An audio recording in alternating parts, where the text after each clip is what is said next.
Folks, welcome back to another Token Punch Lunch. We've got a lot of neat segments lined up for you today. I myself wasn't able to record one this week. We're getting ready for Essen next week, so that has been commandeering a lot of my time. So I wasn't able to squeak out a segment this week, but I do have a lot of really neat segments lined up for you. Contributors have continued to knock it out of the park as they usually do. So let's get to all of the content that they've prepared for you. Without further ado, let's hit it.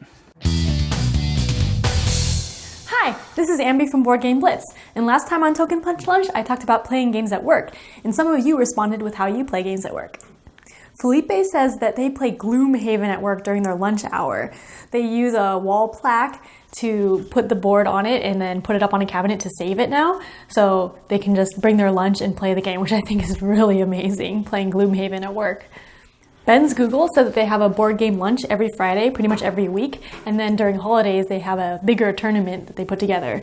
So I think that's really cool, just having a regular event for board games, and that would probably help get them played more if you have it weekly or daily at a regular cadence. So thanks everyone who commented. Now I have some more ideas for playing games at work. But this week we're going to talk about escape room games. So an escape room is a room with a bunch of puzzles that you usually solve as a group, and you're trying to solve a bunch of puzzles with a time limit, usually around 1 hour. A lot of them are themed rooms, and there's a new phenomenon of a lot of board games that are escape room board games that are similar to escape rooms in that they have a bunch of puzzles and they're themed. The two major escape room board game lines are Exit and Unlock, both of which I've played. The Unlock ones are replayable, so once a group plays it, they can give it to another group and nothing's damaged. It's a bunch of cards with different numbers, and you're like putting different cards together to get a new number, and then you look at that. So they're thematic, and they have some cool puzzles. The Exit ones are not replayable. They are actually destroyed. So they also have numbered cards that you're looking at when you solve puzzles, but the puzzles are different objects. So you can have papers that you fold or rip up or cut, and there's a lot of different puzzles from that. So I really like the Exit ones because of the variety of the puzzles that you can get because you destroy it. But because you destroy it, it's just a one time and that's it. There are a bunch of different escape room games other than Exit and Unlock, but so far Exit is my favorite because of the different puzzles. But I like all of them, and I like working together and frantically trying to solve puzzles in the time limit. But in addition to escape room type games where there's a time limit, there are also puzzle games that don't have a time limit. There's a game that's currently on Kickstarter right now by the Enigma Emporium that is called Wish You Were Here, and it's just a bunch of postcards, and the postcards each have a bunch of puzzles on them, like word puzzles and ciphers. And that's really interesting because it's cheap, but also the puzzles are on the postcard, but also interact with the internet. So you can go online and do some things to do the puzzles, and is at your own pace. There's another similar concept game that I'm playing called The Tale of Ord from Post Curious, and that one's more expensive. It has a lot of different items, but it's also puzzles with physical objects, but also mixed with online, so you can Google stuff and go to different websites that are doing the puzzles. And I think that's really neat because like the mixture of the online internet plus the puzzles that you have are cool. And there's no time limit, so it's a very different experience than an escape room because with these, I'm working alone mostly and doing it at my own pace, which is fun, just like solving puzzles by myself, which I like doing. But escape rooms are fun because you're solving with a team and you have a time limit and you're just trying to win. So these games are fun for different reasons, but I just love all types of puzzle games, so I love all of them. But do you like escape room games or puzzle games, and why do you like them? Do you like working with a team, or do you like just solving the puzzles and going at your own pace? And what are your favorites? Let me know in the comments. Hello everybody, we need to talk about your Flair.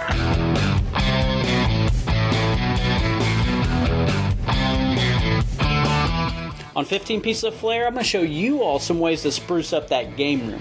Now, Fallout is one of my probably top 2 or 3 favorite video games of all time. I wasn't a big fan of the board game, and I hope with some of the expansions that come out, they fix a couple of the issues that I had with it. But anyways, I figured I'd make myself some Fallout Flair for my game room anyways, with some Nuka-Cola caps. So let's check it out. But wait, there's more. Alright, so this project's super simple. All you're going to need is 2 bottle cap shaped metal signs, red and blue spray paint, and 2 vinyl Nuka-Cola stencils. Alright, to start, go ahead and wash the bottle cap signs with some soap and water. You never know what kind of manufacturing grease or fingerprint grease or whatever is on these things. So you're going to want to clean them with soap and water. Hot soap, hot water, wipe them down, dry them off. Now, then all you're going to do is spray paint these things in a well-ventilated area. Lay one down, spray paint it one color. Then, once you have that one completely coated, switch it out and put the next one in, spray paint that one a different color. Let those dry, then go ahead and do a second coat. And if you need a third coat, go ahead and do a third coat. Then once that's totally dry, you can just take your stencil and go ahead and apply it to the sign. Try to center it up the best you can. It doesn't have to be perfect. And once you have both of those on, you're good to go. Boom! There you have it. A quick and easy way to add some flair to your game room. I really like how these turned out. I would do 2 things differently with these specific ones. I would sand them first because you can still see that San Francisco 49ers logo through there. And it's only if you look real close at it, but still bugs me a little bit. And I would prime them white. That's something I need to work on anyways when I do my spray painting. I need to start priming everything before I paint it. That'll make the paint go on easier, cover better, all that kind of stuff. So those are the 2 different things I would do. But I know you can buy these things on Amazon. They're just blank metal bottle cap signs.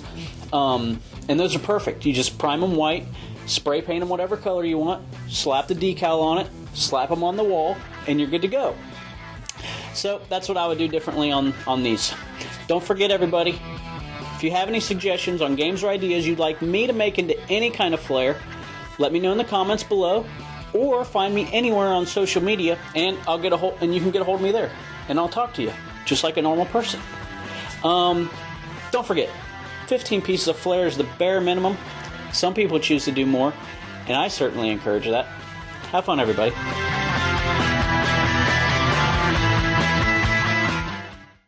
I'm doing too much pointing. Hey everyone, welcome back to another episode of the Cardboard Herald's Rook and Record, where we pick the perfect and most subjective soundtrack for your favorite games. And today, you guessed it, we're tackling this beast right here, Terraforming Mars, one of my favorite games of all time. Truthfully, like top 5 favorite game, maybe sneaking its way to the absolute top. And I've been thinking about this thing for a long time, pretty much since I started making these Rook and Record things. And there were some obvious picks. Yeah, you got Bowie, you got Elton John, you got Mars Volta. There are so many things that relate on a surface level and on a more deeper, subversive level to Mars. But it hit me as soon as I touched the record. It truly hit me. There was no record that would be more perfect than the Red Hot Chili Peppers' Californication. 1999's Californication marks the return of wunderkind guitarist and musical mastermind John Frusciante as they embarked in a new, more thoughtful and refined direction. Influenced by seemingly disparate mediums and sounds, the Chili Peppers created an album both energetic and lonely, wondrous and fearful, bringing to mind landscapes wide open and unexplored. And that is exactly what Terraforming Mars is representing, the greatest scientific achievement of all humanity, of realizing this empty and desolate world into a lush and verdant planet that is full of possibility. Yet, it is still, at its core, a game where you are a corporation trying to express your economic superiority and dominion over a force of nature, and that comes with a bittersweet sadness to it. What makes Terraforming Mars so amazing is the incredible degree in which you have control in shaping your engine, exploring seemingly endless possibilities as you shape the surface of a planet, which more than anything is why I chose this album. Though Californication stylings are diverse, it maintains a bold sense of awe, like a child looking up at the stars. from the raucous beginnings, just taking you off into a whole nother world, like the asteroids bombing on your opponents, into these sad, quiet moments that are contemplative, figuring out each little precise step and reflecting on everything that you've done. This is the perfect album that you should listen to, and that is all I am going to tell you. The perfect album for Terraforming Mars is absolutely 100%, in my opinion, Red Hot Chili Peppers' Californication.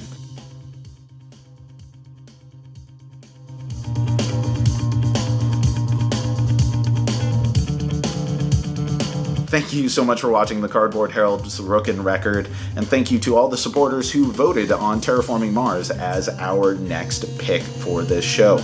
Remember, the more that we do of these, the less bad music you will have to suffer at the table. Hello fellow Token Punch Launchers, this is Paweł Kaczmarek from Geek Factor from Poland speaking.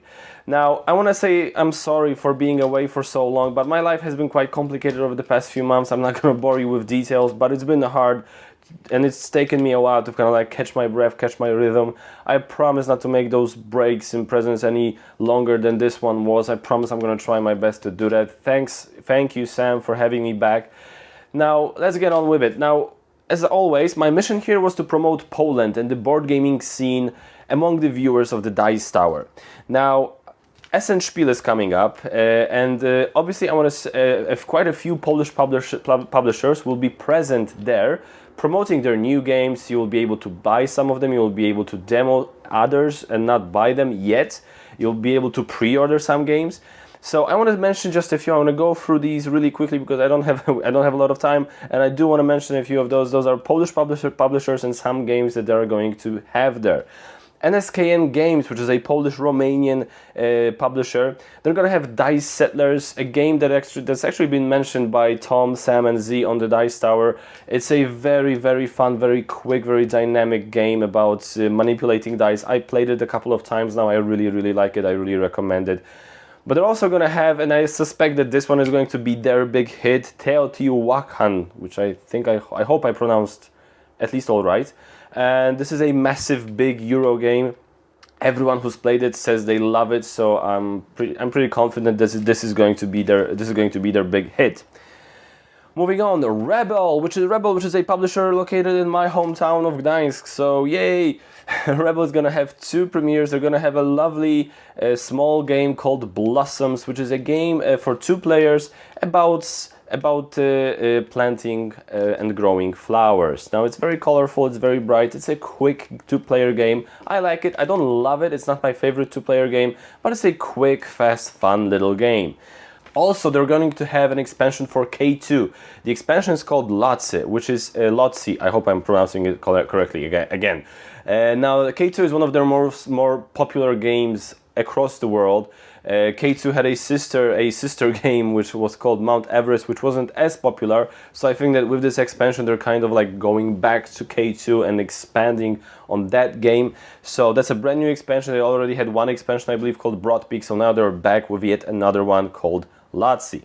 Now, if you're at Essen, please be sure to check out Phalanx's booth. Phalanx is a Polish publisher from a city called Opole, and they have a few games that are going to be demoing there. Now, I'm not sure if you're going to be able to buy any of them, but you are going to be able to demo them. Now, I'm talking about U-Boot, which is a game where you are basically controlling and piloting a submarine. And another game, Nanty Knocking by Martin Wallace, which is a re-implementation of Ankh-Morpork Discworld into this new theme, into this new motif. Also played Nanty Knocking. I'm a huge fan of Discworld, Ankh-Morpork, so if you're a fan of that, I'm pretty sure you will like Nanty Knocking. Beautiful figures, beautiful miniatures, great artwork. Is just amazing looking game. So be sure. I don't think you're going to be able to buy any of those, but you will be able to demo them. So please do when you get a chance. Monolith Arena, which is a game from Portal Publishing. This is their big game. This is their big premiere at Essen. Obviously, they had another big game, Detective Modern Crime board game at Gen Con, and now they're at Essen with Monolith Arena and with an expansion to Imperial Settlers called Amazons. Now, this is Portal Publishing. I love, they're my favorite publishers. So, and I'm also a huge fan of Neuroshima Hex. So I can't wait to get my hands on Monolith Arena. So this is why I'm basically recommending it, simply because this is Portal Games, Michał Orasz, the designer, Neuroshima Hex, set in a fantasy world.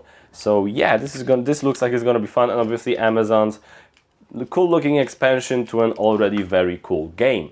And last but not least, Board and Dice have a couple of things, but the game I want to talk to you about from Board and Dice is a game that has a very good shot at being very high on my list of the top 10 games of this year. I played a demo of it. I can't wait to play the full game. That's Escape Tales: The Awakening, which is a great escape room type game, but with an amazing story, really touching, really moving, really absorbing story, puts on top of it. This is really great. This is a great game that I had a lot of fun with, and I simply can't wait to play the full game. So this is why I'm telling you, you have to check it out. Anyway, thank you very much for watching. If you have any questions, please put them in the comments below. I will definitely respond. Thank you, Sam, for having me and inviting me to be a part of this great, cool series.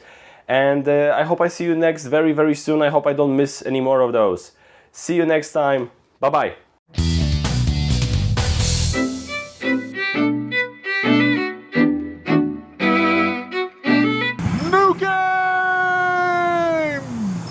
How a casual gamer feels about learning a new game.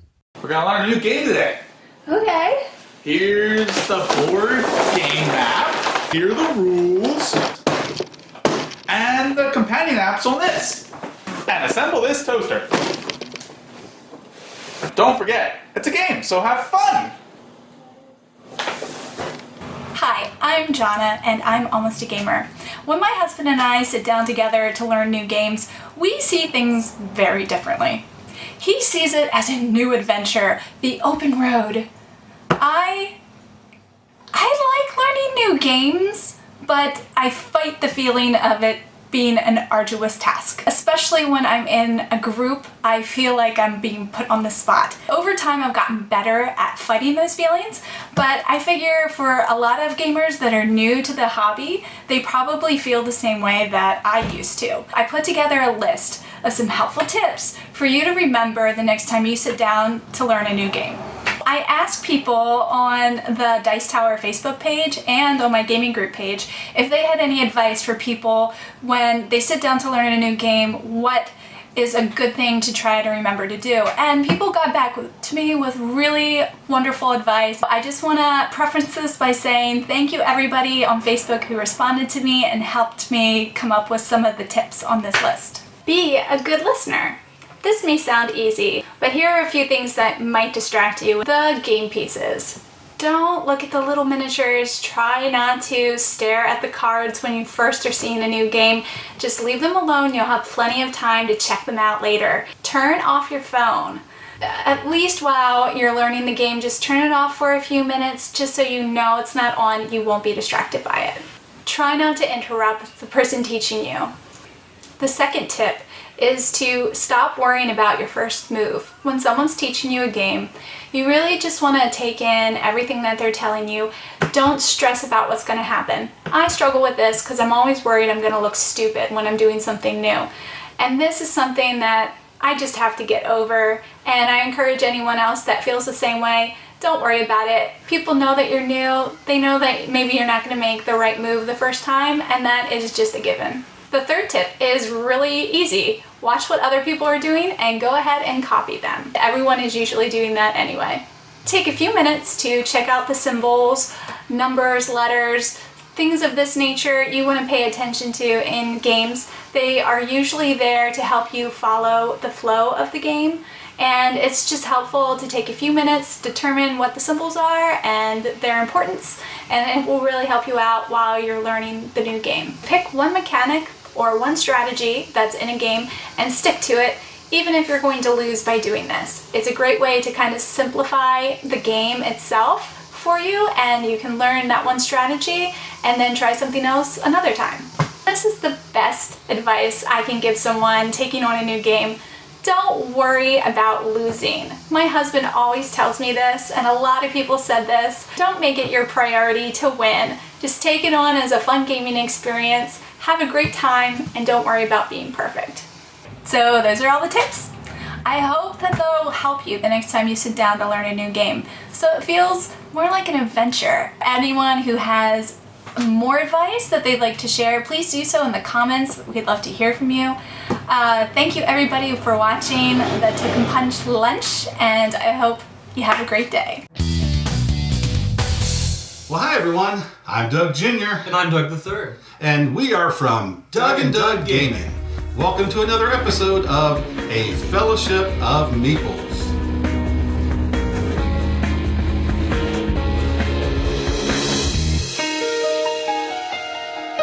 So today we are featuring this little game here called Zero. And we really enjoy Zero. We've played this a lot in our family, and I think this is a great option for your gaming night for a number of reasons. So the way that you play this game is very simple. You start with your meeple or your stone, whatever you want to call it, on one of the dash lines, not in between.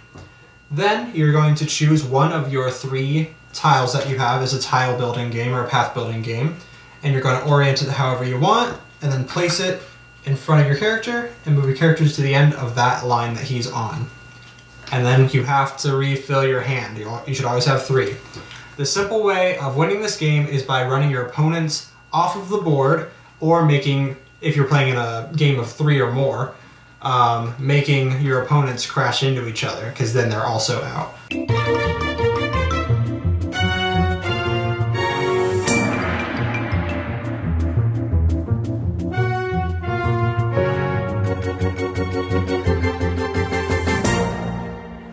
Because if I do that, I lost. If I do that, I haven't lost yet. Oh, yes I have. Yes, you have. That's what I'm saying. I know what I'm talking about. Okay. So... I win. He won. There's a lot of reasons why this would make a great game for game nights. So we're going to talk about a pro and a con. Now, first of all, we like this game, so we're not criticizing it overall. But there's pros and cons to everything. So I'm going to mention a pro about this. Something I like about this, and the reason I think it makes a great game for game night, is this thing can play up to 8 players. And I think that's great. Mm-hmm. And 8 players, and it doesn't take forever either. It's still a fairly quick game. So I think it scales well. We played with 2. It's fine. I think it's better with more, but you can play it with 2. You can play it with 5 or 8. So I think that's a big pro. That is. So what would you consider a pro for this game? I also like how many players there are. I love just how simple it is, not just by the actual mechanics of the game, but just how simple it is to play and to break up and to take down. It's just so quick. It is very simple. It's very, very quick to teach. If you have somebody new, you could teach them in no time. Mm-hmm. And I think that people who aren't gamers can do well at this game. Absolutely, because it's a logic game and it just works. So let's talk about our cons. My con is that these little stone figures, while made quite well, I think resemble toes. I find that a little creepy. All right. Do you have a con? If I had to choose a con, I would say, as a warning to anyone that might want to play this game, you might get irritated with it if you are pretty OCD. Because the second somebody's moving and they bump one of these things, all these lines are out of whack, and it is, it's terrible, and you have to adjust it, and then you have to do that. And I do find that we're always exactly. But no, this is a fun game. So I think the player count, I think the ease of play, I think the strategy, I don't know what you call it, strategy abilities that people can learn quickly, I think just make this a good game night game. Yeah. Especially if you've got new people there. It's awesome. The components are really, really nice in this game too. So a lot of big pluses. If you haven't done it before, try out Zero. There's also a variation of this that they sell. You can find that for yourself online and check it out. But Zero is an awesome game, and we think you might enjoy this at your game night. So thanks so much for watching another episode of A Fellowship of Meeples. We'll see you next week on Token Punch Lunch. But for now, I'm Doug Jr. And I'm Doug the Third. Bye-bye.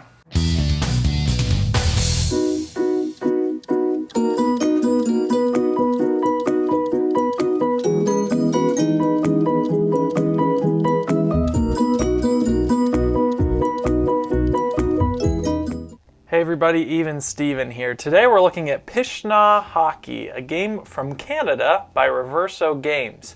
Let's see the gameplay and then I'll give you my thoughts on it.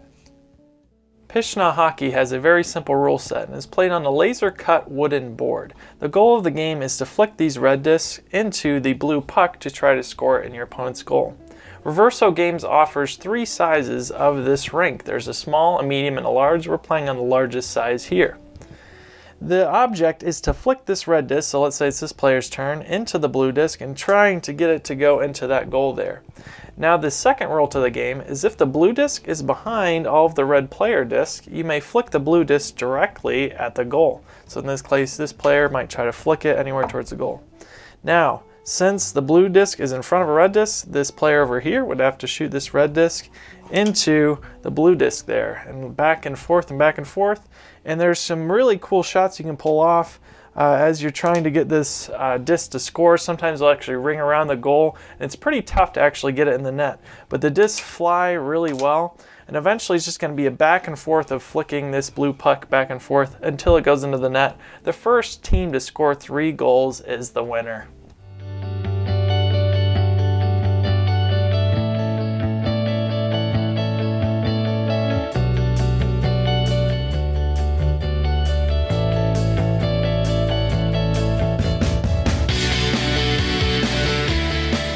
Okay everyone, final thoughts time for Pishna Hockey. This game is a lot of fun. I really like dexterity games that have a simple rule set. Also, just flicking the disc, anyone can play this game, any age. It kind of reminds me of a game Pitch Car, but in a hockey sense. So if you have a hockey fan in your life, I really think this would go over well with them. Some negatives are it might be hard to store this. It's just a big flat board. It does have these nylon bands which hold everything together nicely, but that's something you might have to worry about. Also, I'm not sure about the largest size here. I think I might prefer a smaller rink, both for storage, and it's very tough to score on this board. You have to get really good at flicking those discs and figure out the angles, kind of like pool, to get it in there. Other than that, check out Reverso Games. This is a really fun dexterity game. Okay everyone, those are my thoughts on Pishna Hockey. Again, go to the Reverso Games website if you want to check them out and some of their games and the different size rinks that they have. We'll see you next time. Thanks for watching.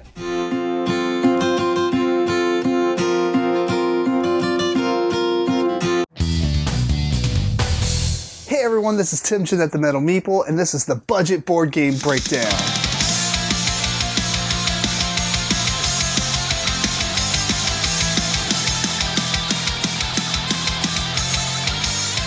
So the game I want to highlight in today's episode is a game that's well known. It's called Vegas the Dice Game, or at least it's well known as Las Vegas. This is the re-implementation that you'll find in Target stores. I believe it's an exclusive with them possibly, but it comes in this dice kind of box and it opens from the top. But the reason I'm bringing it up, it's been talked about before, by a lot of people. It's a pretty well-known game. But you can find games at Target on clearance pretty easily. And this one went on clearance for about $10, and then it was marked down to $6. And as the time this comes out on the Dice Tower, I believe I got this about a week and a half ago, so it's worth going to your local Target and checking this out. I've gotten plenty of games on clearance at Target, like One Night Ultimate Werewolf. I got Acquire, Machi Koro. There's probably more, I just can't think of them off the top of my head, but you're going to find them at the end caps of the toy aisles and at the end caps of some of the electronics aisles. Even check there for sure, because I found multiple games over there. If you're not familiar with Las Vegas or Vegas the Dice Game, let me kind of brief over the rules real quick, and we'll so you can kind of see how it's played. But basically, it's a dice rolling game where you have 6 casinos. Each casino is just numbered one of the 6 dice options, dice sides, 1, 2, 3, 4, 5, 6. And you're going to lay out bills out here, at least 50K or more. So you'll lay out one bill, and if it's not 50K, such as this, 30K, and then you put a second bill, that gives it 70K. So each casino is going to have a different value to it of what players might want to go after. On a player's turn, you're going to have 8 of your dice. You're going to roll them. You're going to choose one number, and you're going to have to place all the dice of that number on that casino. So I might think 3 is a really good option because it has a 70K, but 1's a good option. So I might choose all my 1s and place them out on that casino, and then it would be the next player's turn. they would take all the dice that they had left and roll, and they would do the same thing. So maybe this one, I mean, you got a lot of 6s, but 6 isn't, doesn't have a good value. So maybe they would place out their, maybe their 5s. And then this would keep going. The next player would go with theirs until maybe they want to contest blue over here. And this would keep going until all players have spent all their dice. So let's just kind of seed one of the options here. Let's seed the 4s just because there's multiple cards there.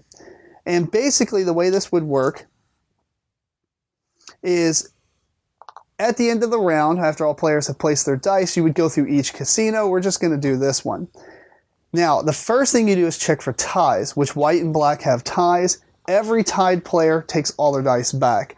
So ties are super bad, and you can see that even though white and black had more dice than red and blue, they get nothing. Red, who has the clearest amount of dice, or highest amount of dice, would actually get the highest card, this 40,000, and then blue would get the second highest card, this 20,000, and then no one would get the 10.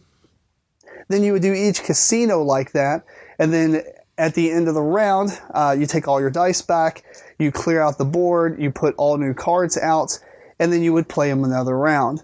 And you would do this 4 times, and whoever has the most points or most cards worth of money at the end of the round, at the end of 4 rounds, would win. So it's a really fun game, and it's one of those games that you can kind of bust out and talk while you're playing it.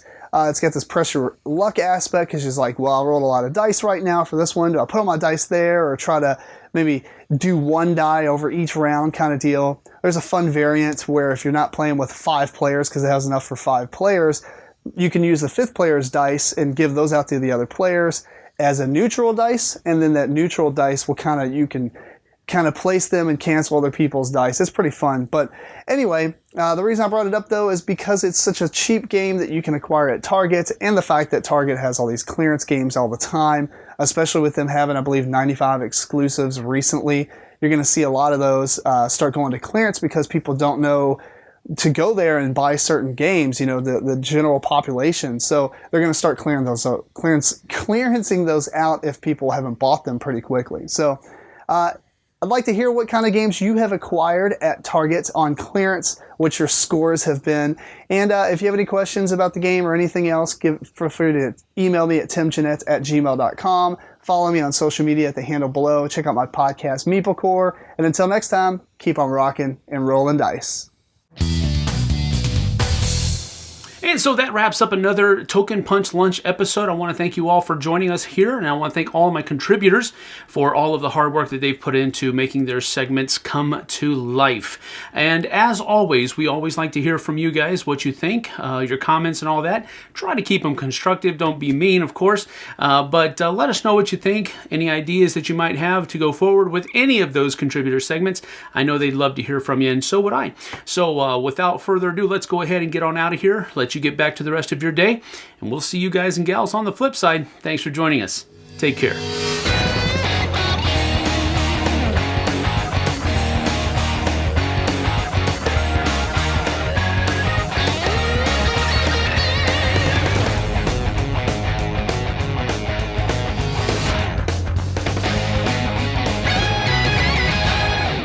Fatality.